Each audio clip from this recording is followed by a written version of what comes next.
তিনটা জটিলতম গুমের সেন্টার, আয়নাঘর আমাদের এই ইনভেস্টিগেটররা তদন্ত করেছেন, আবিষ্কার করেছেন। তার মধ্যে টিএফআই সেল বলে যে সেলটা ছিল, সেটার ভেতরে যেটা ভূগর্ভস্থ অনেকটা বলা যাবে, সেমি ভূগর্ভস্থ সেলগুলো আবিষ্কার করেছে, যেগুলো ওয়াল তুলে বন্ধ করা হয়েছিল, ওয়াল ভাঙতে হয়েছে,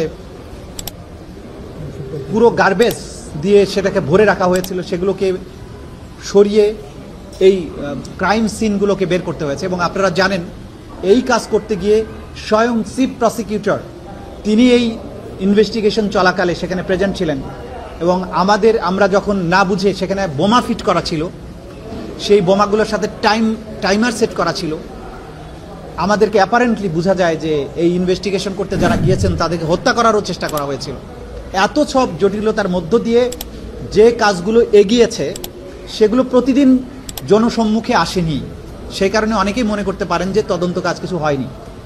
তদন্ত কাজ যা হয়েছে, যেদিন প্রথম দিন ফর্মাল চার্জ দাখিল হবে সেদিন থেকে সবাই উপলব্ধি করতে পারবেন।